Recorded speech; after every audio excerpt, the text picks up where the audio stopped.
اعوذ باللہ من الشیطان الرجیم بسم اللہ الرحمن الرحیم۔ السلام علیکم ناظرین، حضرت علی ایک ایسی جلیل القدر ہستی ہیں کہ ان کے فضائل اور کمالات کو محدود وقت میں بیان کرنا مشکل اور ناممکن ہے۔ ایسا بھی کیوں نہ آپ وہ شخص ہیں جس کے بارے میں رسول کریم صلی اللہ علیہ وآلہ وسلم نے فرمایا، میں علم کا شہر ہوں، اور علی اس کا دروازہ ہے۔ گویا آنے والے زمانوں کے لیے یہ بات طے کر دی گئی ہے کہ یہ اصول واضح کر دیا گیا ہے کہ جن کو بھی اس شہر کے علم سے عقل و دانش کی بھیک ملنے کی توقع ہے، وہ پہلے اس علم کے دروازے پر آئیں۔ صحابہ کرام اس نقطے کو بخوبی سمجھتے تھے، چنانچہ حضرت علی کی حیات مبارکہ میں ان کا یہ عام امور رہا کرتا تھا کہ وہ مختلف زندگی سے جڑے ہوئے مسائل سے لے کر آپ کے دربار میں حاضر ہوا کرتے تھے۔ آپ سے اس کے تسلی بخش جواب حاصل کرتے۔ خواتین و حضرات، اس بارے میں اس طرح ایک بار امام علی مقام کا دربار علم اپنے جوش پر تھا کہ ایک شخص حاضر ہوا اور دست ادب جوڑ کر یوں گویا ہوا کہ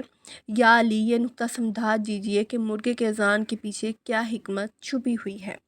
مرغا زور زور سے اذان کیوں دیتا ہے؟ خواتین و حضرات، یہ ایک سادہ سا سوال ہے، مگر حضرت علی نے اس کا ایسا ایک حیرت کن جواب دیا جو نہ صرف ماضی کا احاطہ کرتا تھا بلکہ آنے والے زمانوں کے لیے بھی رہنمائی فراہم کرتا تھا۔ تذکرہ ہو رہا تھا کہ حضرت علی رضی اللہ عنہ کا مقام منبر پر جلوہ افروز ہونے کا اور ان کے علم کے دربار سجنے کا جب ایک شخص حاضر ہوا اور آپ سے سوال کیا کہ مرغا اذان دیتا ہے، اس کے پیچھے کیا حکمت پوشیدہ ہے اور یہ کیا راز چھپا ہوا ہے کہ اللہ تعالیٰ کے ہر کام میں، ہر چیز میں، ہر مخلوق میں کوئی نہ کوئی حکمت پوشیدہ ضرور ہے۔ اس زمین پر انسان کی آمد سے لاکھوں سال کا یہاں پر جنات رہا کرتے تھے اور وہ دن رات میں کوئی فرق نہ رکھتے تھے۔ جب اللہ نے یہ فیصلہ کیا کہ انسان کو زمین پر اتارا جائے تو یہاں پر مقیم جنات پر یہ حکم نازل کر دیا گیا کہ وہ صرف رات تک محدود ہو جائیں، اور جب جنات نے سرکشی کی تو فرشتوں اور جنات کی جنگ کے بعد انہیں رات تک محدود کر دیا گیا۔ اس وقت یہ پرندہ آسمانوں پر اڑا کرتا تھا تو اللہ عز و جل نے اس پرندے کو چنا اور اس کے اڑنے کی طاقت کو کم کر کے اس کی آواز کو بلند کر دیا تاکہ مخلوق خدا تک اس کی آواز پہنچ سکے، اور اسے یہ ذمہ داری دی گئی کہ جب رات اپنے اختتام کو پہنچنا شروع ہو اور دن قریب آنا شروع ہو تو وہ اپنی آواز کی صورت میں یہ حکم نافذ کر دے کہ اب جنات کا وقت ختم اور انسان کا وقت شروع ہوتا ہے۔ اور اللہ تعالیٰ نے اس پرندے کی آنکھوں میں جو قوت عطا فرمائی، یہ پرندہ یعنی مرغا مرئی چیزوں یعنی فرشتوں اور جنات کو دیکھ سکتا ہے۔ ناظرین، حضرت علی رضی اللہ عنہ کے اس جواب کی تصدیق کہ مرغا جو ہے وہ فرشتوں اور جنات کو دیکھ سکتا ہے، حضرت ابو ہریرہ رضی اللہ عنہ سے روایت ہے کہ ایک رسول کریم صلی اللہ علیہ وسلم کی حدیث سے بھی ہوتی ہے کہ آپ نے فرمایا، جب مرغے کو بانگ دیتے سنو تو اللہ تعالیٰ سے اس کا فضل مانگو کیونکہ وہ فرشتوں کو دیکھتا ہے۔ سبحان اللہ۔ اور اسی حدیث کا دوسرا حصہ ہے کہ جب گدھے کو رینگتا سنو تو فرشتہ شیطان امرود سے اللہ تعالیٰ کی پناہ مانگو، وہ شیطان کو دیکھتا ہے۔ اسی طرح ایک اور روایت سے معلوم ہوتا ہے کہ رسول کریم صلی اللہ علیہ وآلہ وسلم نے فرمایا، مرغے کو برا نہ کہو کیونکہ وہ نماز کے لیے جگاتا ہے۔ گویا اس حدیث کے مفہوم کو ذرا گہرائی میں جا کر سوچیں تو مرغا یہ اعلان کرنے پر مقرر کیا گیا ہے کہ رات کا اختتام ہو چکا ہے، نیند سے بیدار ہو جائے اور اللہ تعالیٰ کی حمد و ثنا، تسبیح اور نماز کے ذریعے دن کا آغاز کیا جائے، کہ اللہ کے حکم سے اپنی آواز کے ذریعے اللہ تعالیٰ کا حکم نافذ کرتا ہے، جنات کو یہ حکم دیتا ہے کہ بس اب ان کا وقت ختم اپنے اختتام کو جا پہنچا ہے۔ مگر ناظرین، ذرا غور سے سوچئے کہ ہم اپنی زندگی بالکل اسلامی تعلیمات سے الگ رکھی ہوئی ہے۔ ہم رات گئے تک جاگتے رہتے ہیں اور وہ وقت جو شیطانی مخلوقات یعنی جنات کے لیے مخصوص ہے، ہم اس میں اپنی ایسی ایکٹیویٹیز کو جاری رکھتے ہیں، اور صبح دیر تک جبکہ نماز کے لیے وقت ہوتا ہے ہم بستر کا رخ اختیار کر لیتے ہیں اور نیند کی وادی میں اتر جاتے ہیں، اور بات کو بالکل بھول جاتے ہیں کہ نہ صرف ہم انسانی فطرت کے خلاف بلکہ رسول کریم صلی اللہ علیہ وآلہ وسلم کی تعلیمات، جو اللہ تعالیٰ کے احکامات اور آپ نے ہم تک پہنچائے تھے، ان کے بعد ان کی خلاف ورزی کر رہے ہیں۔ انسان جب اس طرح کی زندگی کا عادی ہو جاتا ہے جس کو کم علم لوگ تہذیب سمجھ بیٹھتے ہیں، تو انسان کا یہ عالم تھا کہ تمام جن چند پرند کی طرح سورج غروب ہوتے ہی اپنے ٹھکانے کا رخ کرتا، سورج طلوع ہوتے ہی اللہ کی زمین پر پھیل جاتا اور اس کا فضل، اس کا رزق تلاش کرتا۔ مگر ہم جوں جوں فطرت کے قوانین سے دور